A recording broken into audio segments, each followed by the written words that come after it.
നമുക്ക് വളരെ പെട്ടെന്ന് ഹിമാചൽ പ്രദേശിലെ സർവേ ഫലത്തിലേക്ക് ഒന്ന് പോകണം. 4 സീറ്റുകളുള്ള ഹിമാചൽ പ്രദേശിൽ കഴിഞ്ഞ തവണത്തെ പ്രകടനം NDA ആവർത്തിക്കുന്നു. 4 സീറ്റുകളിലും NDA സഖ്യം വിജയിക്കുന്നു എന്നാണ് ഹിമാചൽ പ്രദേശിലുള്ള ഏറ്റവും പുതിയ വിവരം. നിരവധി തിരിച്ചടികൾ ആ സംസ്ഥാനത്ത് ഉണ്ടായിട്ട് പോലും ഇപ്പോഴും NDA സഖ്യം തന്നെ അവിടെ മേധാവിത്വം കാണിക്കുന്നു എന്നുള്ളതാണ്. NDA സഖ്യത്തിലെ 4 സീറ്റുകളും ഹിമാചൽ പ്രദേശിൽ ഈ സർവേ ഫലം പ്രവചിക്കുന്നു എന്നുള്ളതാണ്. നോക്കുകയാണെങ്കിൽ നമുക്ക് NDA 67% വോട്ട് ഷെയർ നേടും എന്നുള്ള കണക്കുകൾ വരുന്നു. ഇന്ത്യ മുന്നണി 27% വോട്ട് ഷെയറിലേക്ക് പോകുമ്പോൾ മറ്റുള്ളവർ 6% എന്ന കണക്കിൽ, അതായത് കഴിഞ്ഞ തവണത്തെ വോട്ട് ഷെയറിന് തുല്യമായ കണക്കിലേക്ക് തന്നെ NDA വീണ്ടും വരുന്നു എന്നുള്ള ഒരു കണക്കുകളാണ്. 67% വോട്ട് ഷെയർ NDAക്ക് വരുന്നു. 27% വോട്ട് ഷെയർ മാത്രം ഇന്ത്യ സഖ്യത്തിന് ലഭിക്കുന്ന ഒരു സംസ്ഥാനമായി ഹിമാചൽ മാറുന്നു എന്നതും നിർണായകമാണ്. മനു, വളരെ പ്രധാനപ്പെട്ട കാര്യം, കോൺഗ്രസ് ഒരു പ്രതിസന്ധിയിലൂടെ കടന്നു പോകുന്ന ഒരു സാഹചര്യം നിൽക്കുമ്പോൾ സ്വാഭാവികമായിട്ടും ഇത് തന്നെയാണ് പ്രതീക്ഷിക്കേണ്ടത്. ആ പ്രതിസന്ധി കോൺഗ്രസിൽ തീരാത്ത സമയത്തോളം ഹിമാചലിൽ NDAക്ക് പൂർണ്ണമായിട്ടും പ്രതീക്ഷ അർപ്പിക്കാവുന്ന ഒരു സാഹചര്യം തന്നെ നിൽക്കുകയാണ്. അത് തന്നെ പ്രതിഫലിക്കുന്നു ഈ പോൾ സർവേയിലും എന്ന് തന്നെ വേണമോ മനസ്സിലാക്കാൻ? അതെ, ഈ ഹിന്ദി ഹൃദയഭൂമിയിൽ ഒരുപക്ഷെ കോൺഗ്രസിന് അവർക്ക് ഒരു ആശ്വാസം ആയി നിൽക്കുന്ന ഒരു തുരുത്തായിരുന്നു അവിടുത്തെ അസംബ്ലി ഇലക്ഷൻ കഴിഞ്ഞതിന് ശേഷം ഹിമാചൽ പ്രദേശിൽ വന്നിട്ടുള്ള ഈ സുപ്പു സർക്കാർ.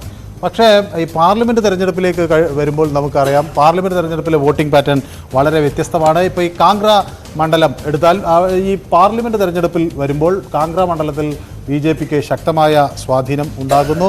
അവിടെ ത്രിനാഥ് സിംഗ് ആണ് അവിടെ നിന്ന്. അതുപോലെ തന്നെയുള്ള ഈ മണ്ഡി മണ്ഡലം, അതുപോലെ ഹംറിപൂർ, അതുപോലെ ഷിംല എന്ന ഇതെല്ലാം BJPക്കും. സുരേഷ് കുമാർ കശ്യപ്പാണ് BJP സ്ഥാനാർത്ഥിയായി ഷിംല മണ്ഡലത്തിൽ നിന്ന് കഴിഞ്ഞ തവണ ജയിച്ചത്. വൻ ഭൂരിപക്ഷത്തോടു കൂടിയാണ് എല്ലാ മണ്ഡലങ്ങളിലും BJP സ്ഥാനാർത്ഥികൾക്ക് ജയിക്കാൻ കഴിഞ്ഞിട്ടുള്ളത്. ഈ സ്വരൂപ് ശർമ്മയാണ് മണ്ഡി മണ്ഡലത്തിൽ നിന്ന് BJP സ്ഥാനാർത്ഥിയായി ജയിച്ചത്.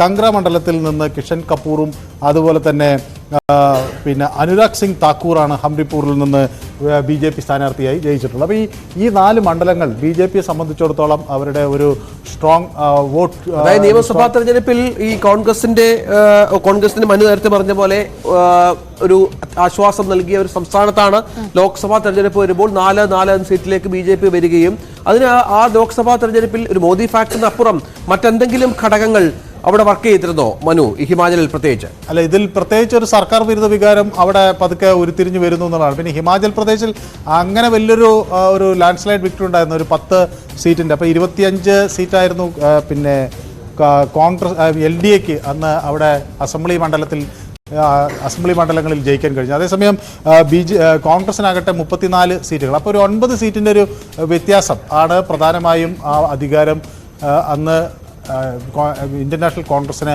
ഉറപ്പിക്കുന്ന ഒരു സാഹചര്യം ഉണ്ടായത്. പക്ഷേ അത് എപ്പോഴും ഈ സ്റ്റേറ്റ് ഇലക്ഷനിലേക്ക് വോട്ട് ചെയ്യുന്ന ഒരു പാറ്റേണിലല്ലല്ലോ പാർലമെൻറ്റ് ഇലക്ഷനിലേക്ക് വരുന്നത്. അപ്പോൾ പാർലമെൻറ്റ് ഇലക്ഷനിൽ സ്വാഭാവികമായും ആ മുൻതൂക്കം BJPക്ക് കഴിഞ്ഞ തവണ കിട്ടി.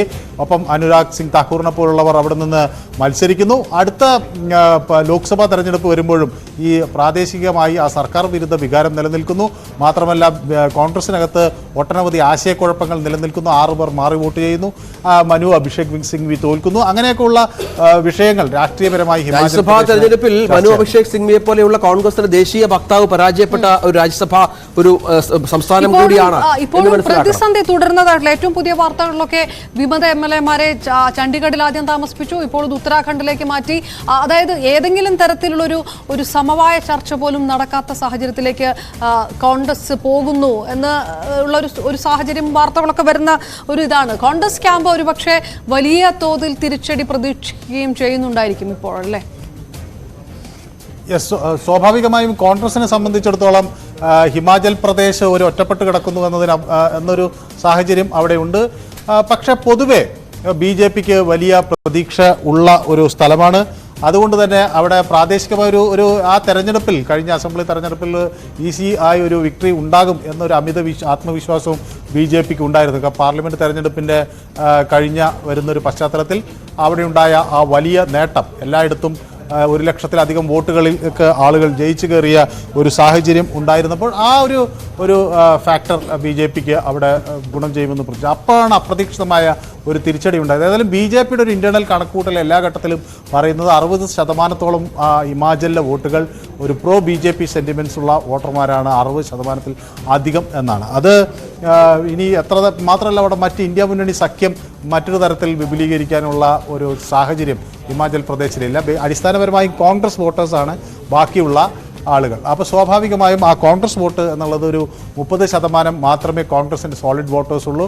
അതിനപ്പുറത്തേക്കുള്ള വോട്ടർമാരെ ഈ തെരഞ്ഞെടുപ്പിൽ ഉണ്ടാക്കാൻ ഉള്ള ഒരു പ്രയാസം, പ്രത്യേകിച്ച് ലോക്സഭാ തെരഞ്ഞെടുപ്പ് വരുമ്പോൾ അത് കൃത്യമായി റിഫ്ലക്ട് ചെയ്യുന്നു എന്നതാണ്. അതായത് 60% വോട്ടുകളാണ് BJPയുടെ പ്രതീക്ഷയെങ്കിൽ 67% വോട്ടുകൾ ഇത്തവണ BJP സഖ്യത്തിന് NDAക്ക് നൽകും എന്നാണ് നമ്മുടെ സർവേ ഫലങ്ങൾ സൂചിപ്പിക്കുന്നത്. ഹരിയാനയിലെ ഹിമാചൽ പ്രദേശിലെ 4 സീറ്റുകളും NDA സഖ്യത്തിനൊപ്പം പോകും, BJPക്കൊപ്പം പോകുമെന്ന വളരെ പ്രധാനപ്പെട്ട ഒരു കണക്ക് കൂടി ഈ സർവേയുടെ ഭാഗമായി പുറത്ത് വരുന്നുണ്ട് എന്നതും നിർണായകമാണ്. കാരണം നമുക്കറിയാം 6 MLA-മാർ കൂറുമാറി വോട്ട് ചെയ്ത ഒരു സംസ്ഥാനമാണ് കോൺഗ്രസിന്റെ. ഇതോടെ കോൺഗ്രസിന്റെ നിയമസഭയിലെ അംഗസംഖ്യ 34 കുറയുന്ന പശ്ചാത്തലം ഉണ്ടാകുന്നു. ഈ 6 MLA-മാരെ അടക്കം അയോഗ്യരാക്കാനുള്ള നീക്കങ്ങൾ നടക്കുന്ന പശ്ചാത്തലമുണ്ട്. റിസോർട്ട് രാഷ്ട്രീയം ഏറ്റവും കൂടുതൽ ഇപ്പോൾ അരങ്ങേറുന്ന ഒരു സംസ്ഥാനം കൂടിയായി ഹരിയാന, ഹിമാചൽ പ്രദേശ് മാറുന്ന ഒരു സാഹചര്യമുണ്ട്. ഇതൊക്കെ ഒരുപക്ഷെ ഈ സർവേ നടന്നത് നമ്മുടെ ഈ ഇത്തരം രാഷ്ട്രീയ നാടകങ്ങൾക്കൊക്കെ മുമ്പായിരിക്കാം. ഇത് ഏത് തരത്തിൽ ജനങ്ങളെ സ്വാധീനിക്കുമെന്ന ഒരു ചോദ്യം കൂടി ഉണ്ടല്ലോ.